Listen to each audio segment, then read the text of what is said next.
So is it just the calendar connection that makes Zoom better? That's it?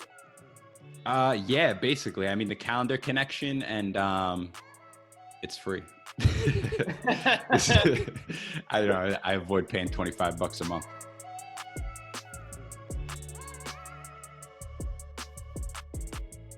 All right, cool. So what's been going on, man? How you doing? I'm good, man. Life is good. Life is weird, as you know. So weird. Yeah, man, I'm digging it. Like, people have been complaining about COVID. I'm like, I love it. Like, if people get sick, obviously that's a big problem. But like, as far of course. as from a personal standpoint, it's been the best thing ever, man. Like, yeah, I feel like for me, it's helped me a lot with like business wise. Like I've adapted like a lot of new technology that I thought I would like never use. Like that Calendly link I sent you the other day. Yeah. That's something I picked up. Like just a bunch of like little things like that. How's the podcast going? Is it growing? Zoom. Yeah, it's small and I haven't done much since the whole COVID thing happened. I felt kind of I don't know if it's just probably a mental excuse I have in my head, but it's also like, I don't know, I feel like people were going through a lot of shit. And at the same time, I was like, do I continue to do this? Do I do something a little different? So I don't know if you don't know me too well, but I like to experiment with a lot of things.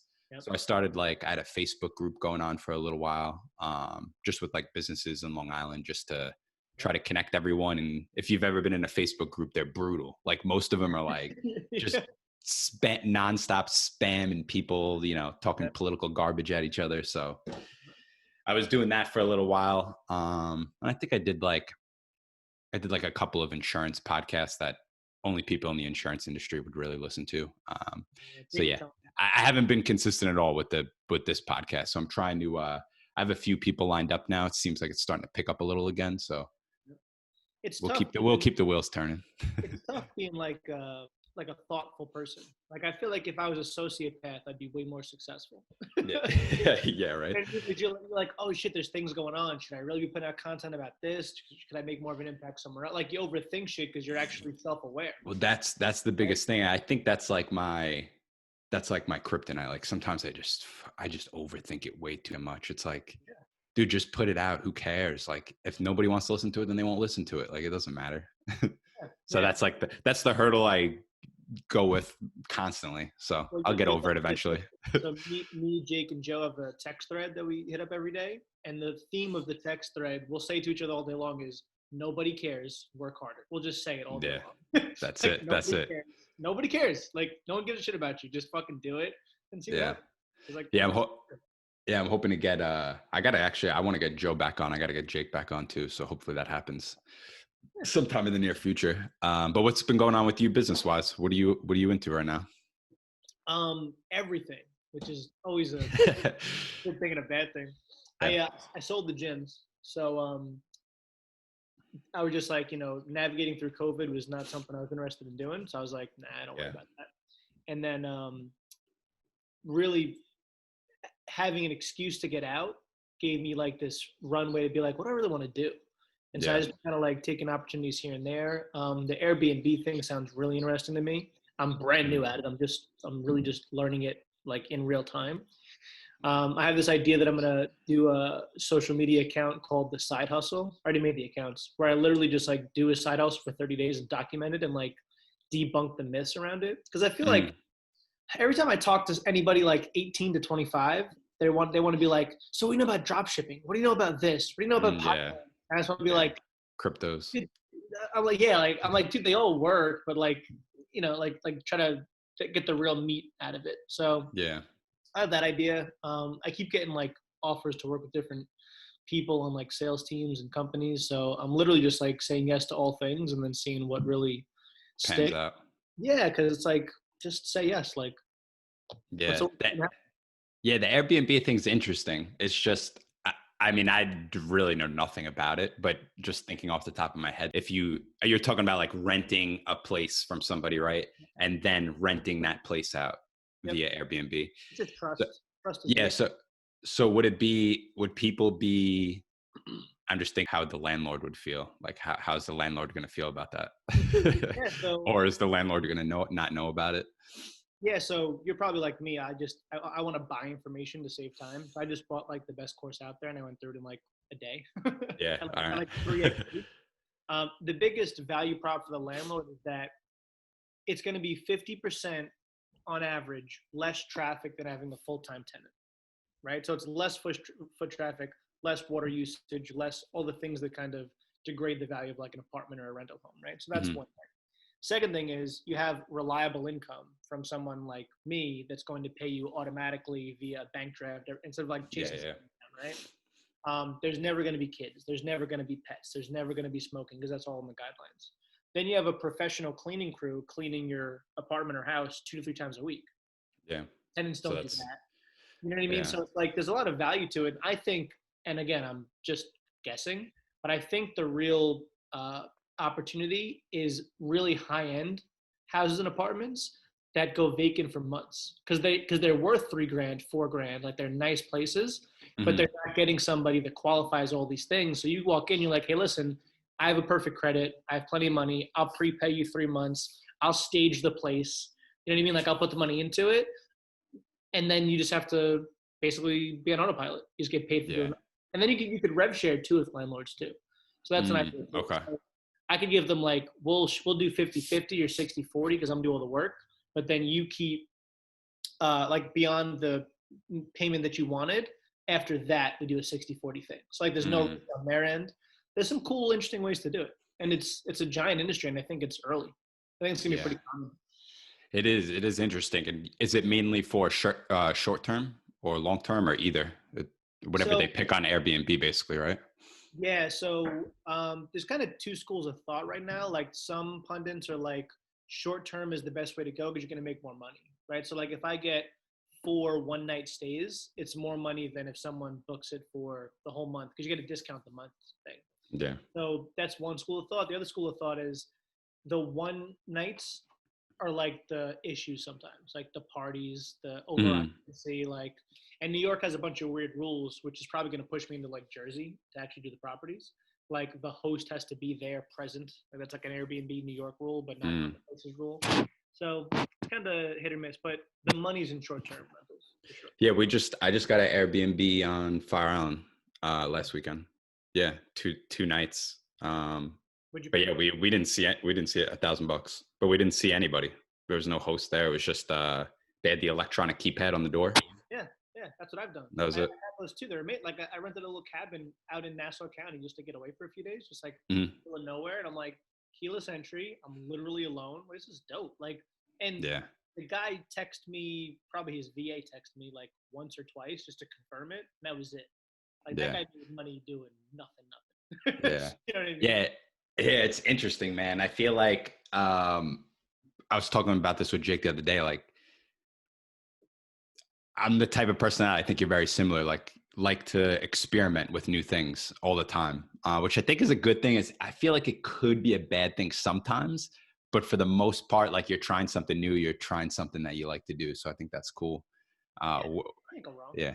Nah. I mean, unless you're like in a real bad financial situation or you're mentally really fucked up, like then get focused. But if you're good, my thing is, are you complaining?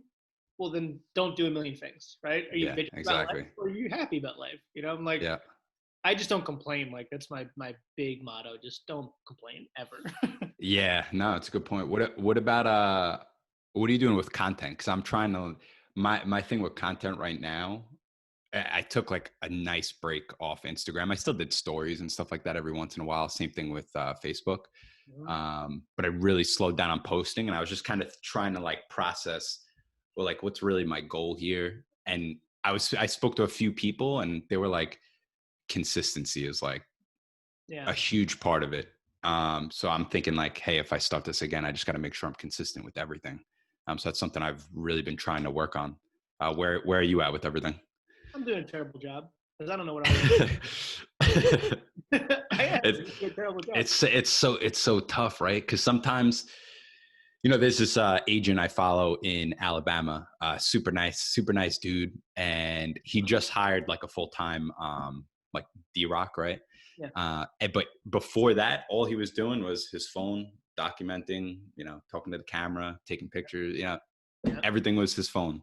So I'm like, it's just me. I'm super busy, but again, that's really just an excuse. Like at the end of the day, can I take 30 seconds and take a picture or something and post a little video? Like, how long does that take? You know? I mean, I got Jake to start doing it, so I think I can get anybody to do it. Yeah, yeah, yeah. I hope he stays on it. I hope he stays on it and stays consistent with it, because he'll crush. He'll crush. But he's documenting. He's doing the Gary Vee thing. Just document. There's no real expectation. He's staying pretty niche in his lane. But like, I told him, like, once he's comfortable and, like, you know, there's no other like job affiliations or things he can worry about getting in trouble for saying, I'm like, dude, say everything. Because the moment he can be 100% himself, he'll be a star. He'll be a legit star. That'll be a censored show. Yeah. But that's a show I want to watch. Like, I want to watch that show every week, you know? Yeah, I'm ready. Yeah. So content wise for you, what are you trying to, do you have any plans, ideas for anything new besides the side hustle thing, or you're just? The side hustle thing is the only content idea that I really have. You know, I'm probably like you in that. So when I have a hyper-focused idea, I'll go all in on the content. Like when I was doing the kickboxing gyms, I was like, clear vision. I know exactly what the avatar is. And we just pumped out so much content, and it became this powerhouse thing. Like I remember, and I was pretty early on the vlog thing. Like this was like 2016, like end of 2015. And so like we would have women at the nail salon recognize the kickboxing instructors from the show. They don't I'm like, wow, this shit actually works, you know? Yeah. But right now, my only thought is to maybe just do the D-Rock thing again. But, you know, I had an idea of calling it The Boring Show on YouTube and literally be like, no, real entrepreneurs, this is it. Laptop, legal pad, phone, 10 hours a day. Let the camera roll, and I'll talk to the camera every once in a while. Like, I thought about it for a while, like, just tell the real truth, because, like, that's my life. Like, if I'm working, I'm sitting on my table. You know what I mean? Yeah. Yeah. No, I hear you. Yeah. The D-Rock thing is super interesting. You know, unfortunately, I think my position, like it's just me at my business. There's no one else. So it's like, I almost feel like it's, I don't know what the right word is. It's just, douchebaggy. Not even just that. It's like, I don't even have an employee yet, but I'm hiring a D-Rock. Like, it just doesn't even make sense. Like, I mean, I think I'm messed up because it makes the most sense to me. Like I was paying Jason, you know, before he worked for Gary, we've been working for me, more than I was taking home at the end of our relationship. And I was happy. That's crazy. Yeah. I feel like it would be such a awesome, like just an awesome experience. Like you're going to be able to document so much, you know, that you would never be able to do. And I feel like in the early stages, that's like one of the best times to do it. Right. Yeah. Imagine how to film guy, you know? Yeah. I don't mean to get too personal, but how do you figure out what to pay somebody like that? Dude, it's the Wild West. You can pay him whatever you want. Yeah. I mean, because so Joe is interviewing his D-Rocks now, and he's asking me the same questions. I'm like, I paid Jason $125 a week when he started. Like, he was making like $2 an hour. But I was like, listen, man, I have an idea. It may or may not work. We're just going to try it out. I called it a paid internship. And it was basically $125 per episode.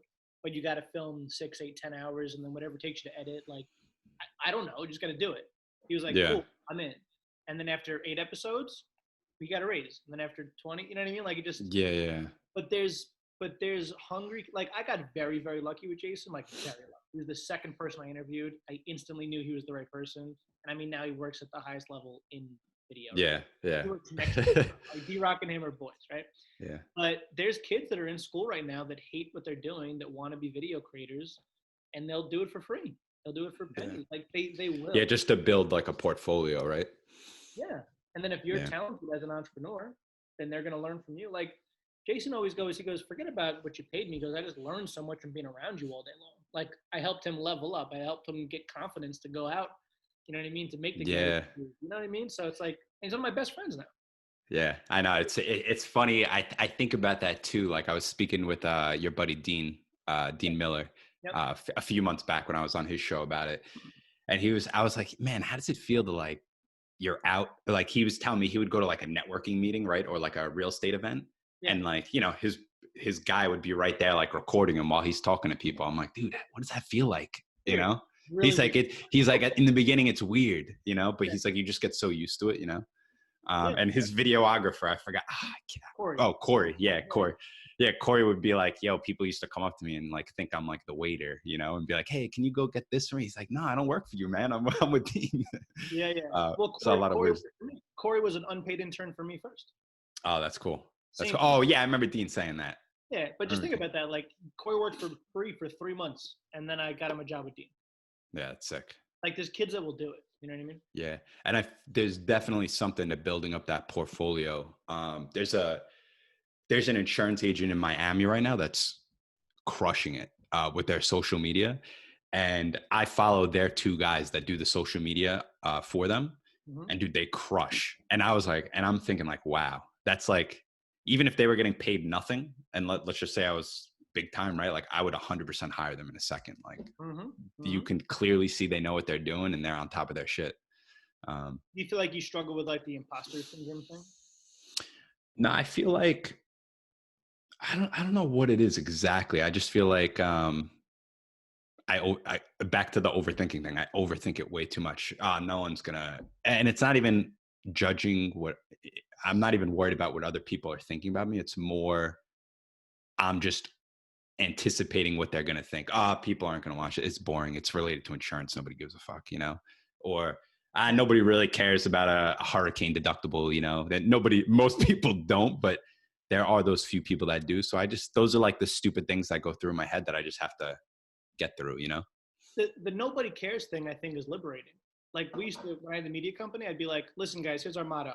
Everybody watches, nobody watches. So just fucking make it and put it out. I don't even want to look at it. I wouldn't even watch them. They'd be like, do you want to see this first? I'm like, no, click post. I'm busy. Because I'm like, if someone watches it, cool, but no one's going to watch it anyway. So once I just like, no one's going to see it, just put it out. Then kind of magic happens. But you got to be kind of fucked up in the head. Like you got to kind of. Yeah. And you know, what's crazy is when I started the podcast, that's how I was. I just didn't give 2 shits. I was like, just post. I barely listened to, you know, I had to re-listen to some of them because I edited most of them, but I just didn't. I was click post. There was a few things I didn't like. I don't care. Just put it out, see what happens. Yeah. And I never got like bad feedback, you know? So what else going on, man? Everything else good? Yeah, things are great, man. I got no complaints in life. Life's wonderful. Cool. All right, man. Well, we did 20 minutes already somehow. Did we? I knew it was going to be a quick one. Yeah. I wanted to be a quick one this week. I didn't really have anything written down, just kind of trying to keep these free flowing, you know? Before I let you go, is there anything else you want to catch up on? No, man. I mean, what could I do to help your podcast grow?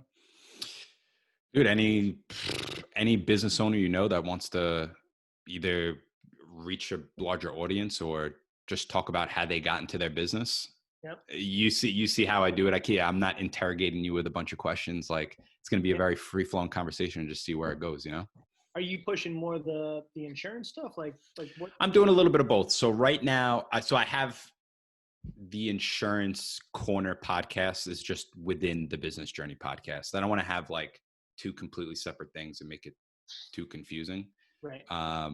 And honestly, it's too much work for me to have 2 separate things, 2 separate Instagrams, 2 separate webs. You know what I mean? I agree. So the insurance one I have specifically for people in the insurance industry or like an attorney or an accountant that wants to talk about insurance. I could do like a 15-minute podcast and, you know, post that content up. But that's mainly so I have content for my insurance page, my Instagram page. You know what I mean?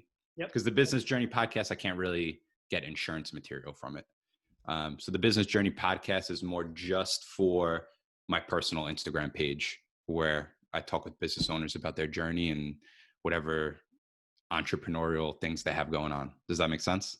Yeah. Or did I just confuse the shit out of you? No, it makes perfect sense. What's like who are your dream finds? Like who do you want to interview? Like who you have like a list of like these top 10 would be life changing? No, I don't actually. That's probably a list I should make. Yeah, I'm reading Russell Brunson's .com secret book again, and like he's big on that, like the 100 visualization.